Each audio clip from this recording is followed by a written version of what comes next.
Hey, accounting students, this is part 2 of our Chapter 3 video lecture series, where we're going to continue learning about adjustments. That's adjusting journal entries. And I'm not too concerned that you're unable to classify adjustments into these 4 different categories. As we go through examples, you'll see how the terms here will apply. For example, you see the word deferred here, deferred. What we're doing is postponing the reporting of an expense, even though you may have paid the cash ahead of time in a previous month or previous accounting period. Or here, we're going to postpone the reporting of revenue, even though you already got the money from your customer or client in a previous period. These two types here, you can see the common word is accrued. Accrued means you're just postponing paying the cash, but you're reporting the expense in an earlier period when the cost is being used up. Or here, you're reporting revenue early before you receive the cash. Okay, so let's take a look at some examples here on a blank paper. And let's take a look at maybe the month of December, where we're going to record expenses. And the previous month in November, maybe we're going to prepay an expense or receive money in advance. And then the following month, these are 3 different accounting periods. And let's take a look at a viewpoint of a tenant renting an office space from a landlord. Okay, so we're the tenant and we're going to pay rent to a landlord for renting some office space.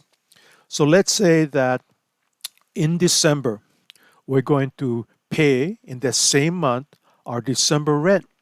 So we learned that expenses like our rent are increased with debits. That's this left side of the T account. So I'll just represent this first transaction with the number 1. And we know every time we debit an account, another account has to be credited for the same dollar amount. And if we're spending money, that is our cash asset account. Assets are increased with debits. So that wouldn't make sense if you're paying your rent to increase your cash. So we know to decrease cash, you have to credit an asset. So for this December rent being paid in the month of December, we would debit rent expense and credit our cash asset. But let's say our landlord requires us to pay the December rent in November, in the previous month. So let's go back to November, and here's that same cash account again. And let's spend money. We're going to credit that asset. I'll label this credit 2A. And again, every time we record a credit to an account, an equal dollar amount has to be debited to some other account. And I'm not going to debit rent expense over here because that's not a November rent I'm paying right now. But I'm going to use up this rent I'm paying in the next period. So what we need to do is set up an asset. Here I'm going to call it prepaid rent. And we know this asset is increasing. Assets are increased with debits. So here's the offsetting debit for 2A, offsetting this credit to cash. And then when we do use up the rent here in December, that at that time in December, I'm going to record the rent expense. I'll call this 2B, debiting rent expense. And at the same time, I gotta credit another account for the same amount of 2B. And I'm not going to credit cash here in December because I already paid it in the previous month here in November. What we're going to do is now use up this asset we had created in November and use it up here in the month of December. So again, this is really the same account we see in November, even though I'm putting it into a different column. Prepaid rent. This is an asset. And now we're decreasing this asset with a credit. Again, I paid that December rent here in November, but I cannot record a rent expense here in November because that's December rent. What I'm doing is setting up an asset, increasing an asset with a debit. And then when we do use up the asset, I reduce the asset with a credit and recording the expense at that time here in December. So let's say that our landlord trusts us and they allow us to pay our December rent later on, here next accounting period in January. So I still record, I'll call this here in December, my December rent 3A. And at the same time, I have to record another account being credited to offset this debit. I'm not crediting cash because I'm going to pay the cash here in January. So right now we owe this rent. We owe the money. Owing money is a liability. And I'll call this liability account rent payable. Liability accounts are increased with credits. Here, this 3A credit to offset this 3A debit to rent expense. So I'm recording my expense here in December for my December rent, but now here in January, it comes time to pay my rent. So of course, paying means cash credit. Again, even though I have cash over here and over here and over here, it's the same cash account, but being debited or credited in different periods. I'm spending cash here. This is the 3B.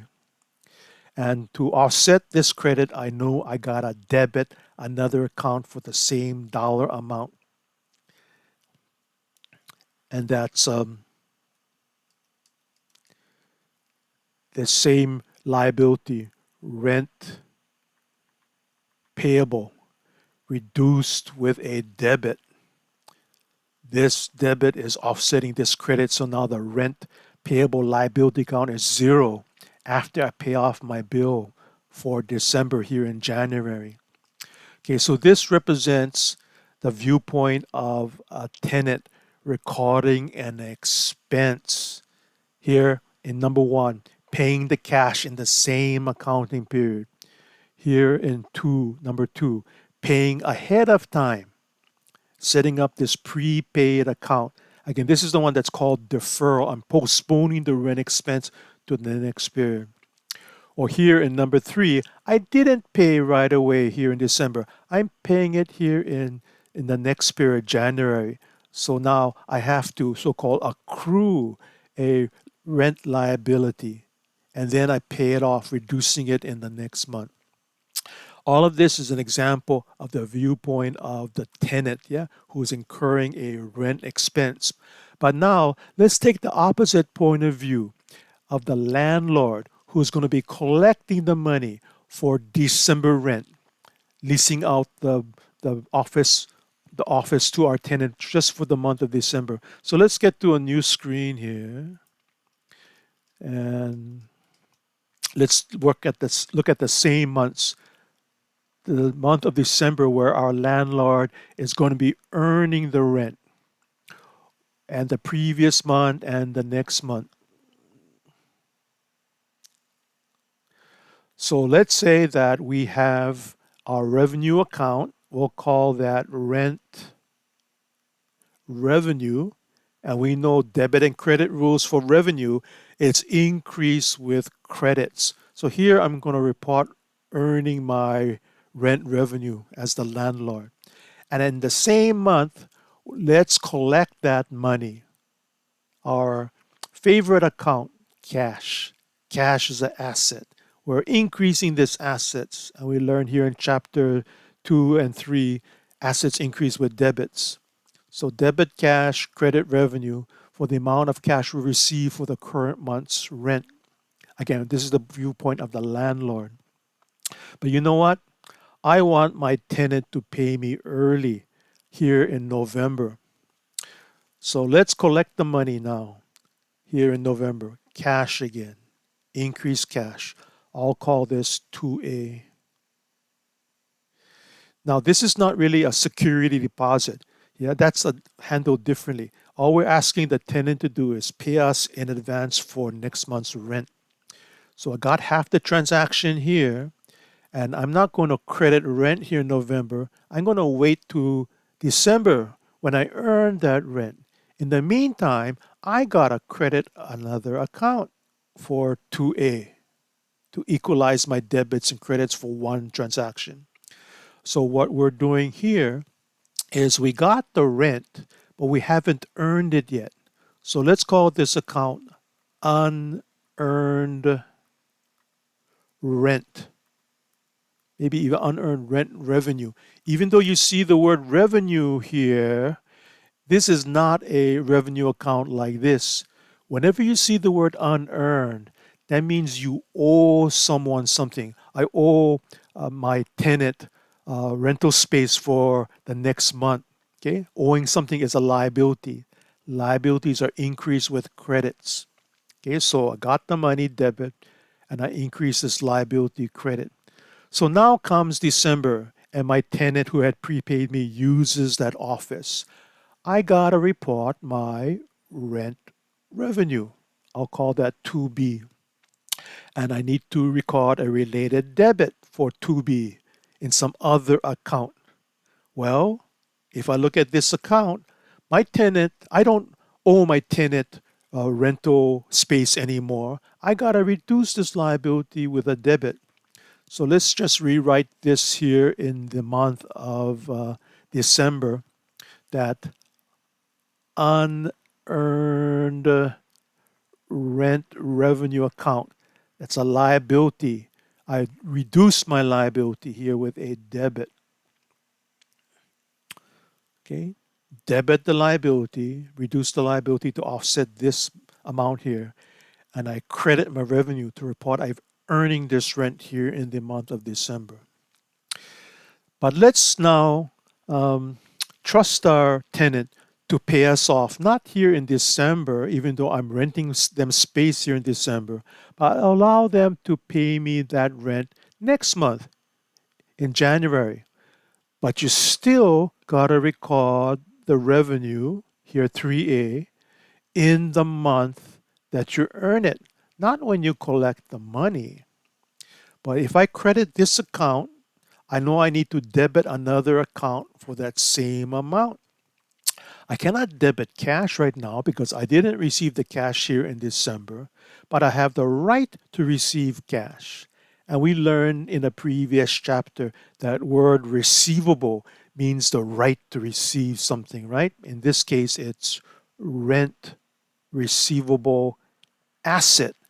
Assets are increased with debits.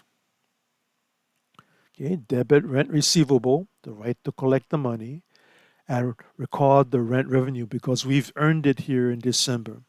But now comes time to collect that money here in January. So I'm going to debit cash. Again, even though you see cash in three separate columns, it's that same account. Yeah, not three separate cash accounts. I'll call this 3B. Here's the money coming in. The favorite thing we want to do, collect money. But now I got to record a credit to some other account. And I'm not going to credit rent revenue again. It's already done here in December for this money I'm collecting. But now I don't have the right to collect this asset anymore. I got to reduce that rent receivable assets. Assets are reduced with credits. Debit cash, credit rent receivable, reducing the receivable asset.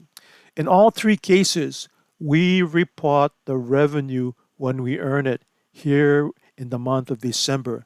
Be it we collect the cash early, deferring the revenue by setting up this liability that eventually we reduce when we do earn the revenue, or we bill our tenant here having the right to collect the money. Again, still report the revenue when we earn it, not debiting cash, but the right to receive the cash, which we collect later on. Here's the cash coming in, reducing the receivable. So again, that's three different points of view. Even though there's like four mentioned different adjustments, yeah, really this first one, number one here and number one here, is what we call a transaction that we have learned back in chapter one. Same thing when we record the expense up here. This number one, rent expense and spending the cash, that's a transaction. Now, transactions and adjustments all got to be journalized. You got to know the debit and credit to increase two or more accounts for the same dollar amounts, yeah? Okay, so go ahead and continue into the next video and we'll talk about even more detailed examples of adjustments.